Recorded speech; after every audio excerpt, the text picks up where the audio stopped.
primary vehicle controls, which is the basic control of your vehicle, is you have the steering wheel, the accelerator, which is the accelerator, throttle, or foot pedal. Then you have the brake controls, which is the brakes, the transmission, and the clutch pedal. Now, of course, we're going to dive deep right on into it. So when it comes to the steering wheel, that controls the steering direction of the vehicle. In other words, it controls the steering when you turn the actual commercial vehicle. Now, of course, both hands needs to be on the steering wheel at all times, and the left hand should be on the 10 and the right hand should be on the 2. So if you're thinking of the steering wheel as a clock, you want the hand on the 10 and you want the hand on the 2, or left hand on the 9 and the right hand on the 3. Now, when it comes to the accelerator, which is the accelerator pedal or foot pedal, that actually controls the actual speed when we talk about accelerator. You want to apply or push in that foot pedal or gas pedal to increase the speed or to let off the actual pedal. So that's what the accelerator is. You're either letting off, ease up, or pushing that foot pedal. Now, when it comes to the brake controls, which is the brakes, you have the parking brake control valve, which is the yellow knob that you pull out for the parking brakes. Now, it's also known as the spring brakes, and you push it to release the parking brake, right? You're releasing it, relieving it from its duties. And when you're applying it, you are pulling it out. You're using it in use, apply. So remember, you never want to push the brake pedal down when the spring brakes itself is on, because otherwise the brakes could actually be damaged by the combined forces of the springs and the actual air pressure. Now, you also have a trailer air supply valve, and that's used to control the tractor protection valve. And that's mainly for combination vehicles, Class A, tractor trailer, combination vehicles. Now, for this, you push it in to supply the trailer with air, then you pull it out to shut the air off, and then you put it on the trailer emergency brakes. So the emergency position is used to actually shut the air off, and it puts on the actual trailer emergency brakes. So in other words, the trailer brakes, the trailer emergency brakes, that red knob allows you to apply the actual trailer brakes, and that's for a combination vehicle. When you push it in, you're releasing it from its duties by pushing it in, and it allows you to turn the air brakes, the trailer brakes off. Now, to remember, the tractor protection valve controls or emergency valves on older vehicles may not operate automatically, and that's why it may be a lever rather than a knob. But the normal position is used for actually pulling the trailer. Now, part of the braking controls, you have the trailer hand valve. In some trucks, it's usually used to apply the service brake on the trailer only. So that's for combination vehicles. Now, it's usually a push or pull type valve near the driver, and that supplies air to the trailer braking system through the supply line. Now, of course, used for special situations, you don't want to use it in place of the parking brake. You want to use the parking brake. The trailer hand valve is just the backup. Now, these gauges will tell you how much pressure is in the air tanks. And when it comes to the brake controls, you have an automatic low air warning device. Now, that low air warning device could be a buzzer, light, or flag, or a wig-wag. So usually a buzzer or a light, that will come on letting you know that the air pressure is low, that you're losing air pressure, or that the system is running low. Now, other primary vehicle controls, you have the transmission controls. Now, you use the clutch and gear to shift the lever. So you have gears, the stick shift, known as the stick shift.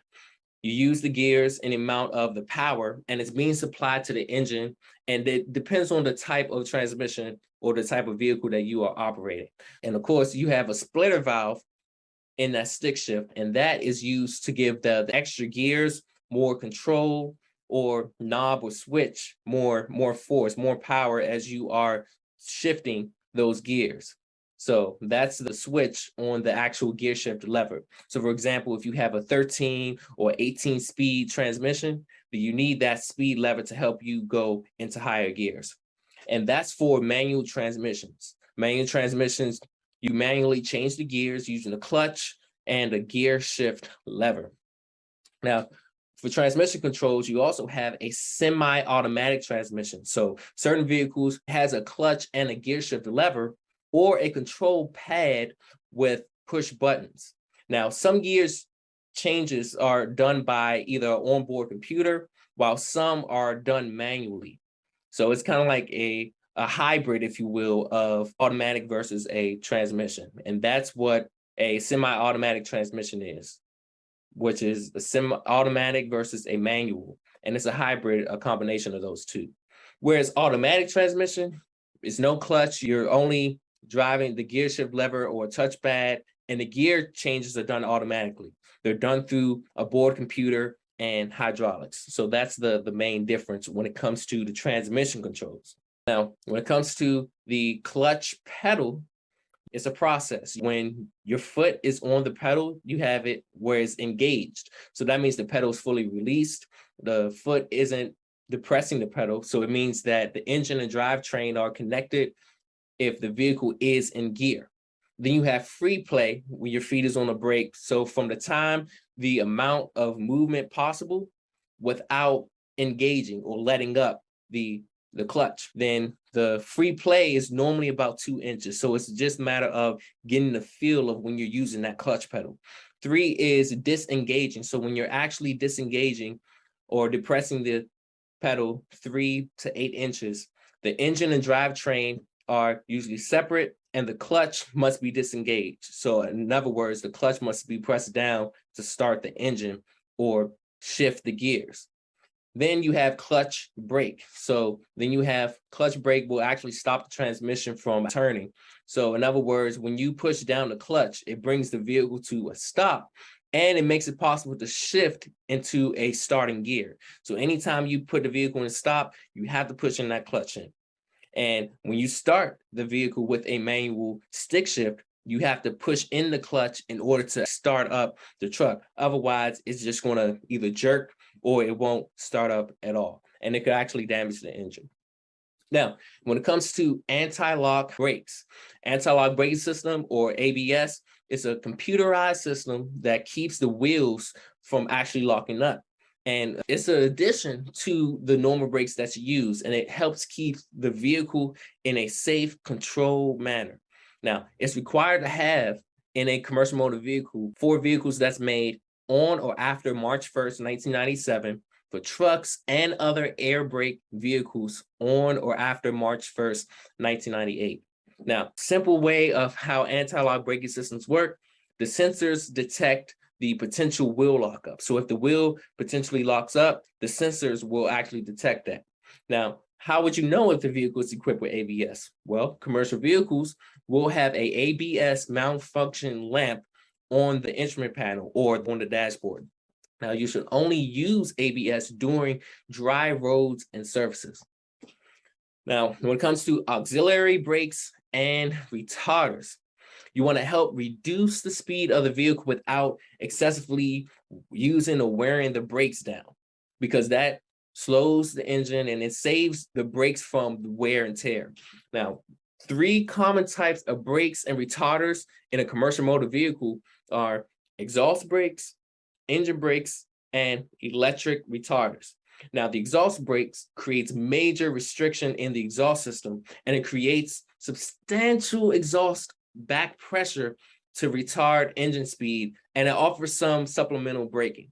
So that's for exhaust brakes, whereas engine brakes are used to slow down a motor vehicle as opposed to adding additional external braking functions such as friction brakes or magnetic brakes. And then you have electric retarders that slows the rotor and that's attached to the drivetrain. And it's usually a switch in the cab that helps controls the electric retarder. So retarder means slow, helps slows down the engine. Now, when it comes to the primary vehicle controls, you have the inner axle differential lock. So in other words, it helps locks and unlocks the tandem axles. And the axle turns independently when the differential is unlocked and when the vehicle is on a dry surface. Now, it also keeps wheels from spinning when they don't have traction on the road. Now, you use interaxle differential locks as little as possible. So that's the main thing when it comes to interaxle differential lock. Hey, BET Trainer here. Listen, if you really had true value out of this video, go ahead and click that like button and share some honest comments about this video, because this is going to help other people as well see the video and get the value information, so that way they can be inspired by what you're doing right now as well. So also, if you want to get the latest updates, go ahead and click the subscribe button, so then you can be able to always be updated on the next instant video that will be put out. So again, go ahead and do that. And this video was sponsored by BET Life Services and CDL for Life.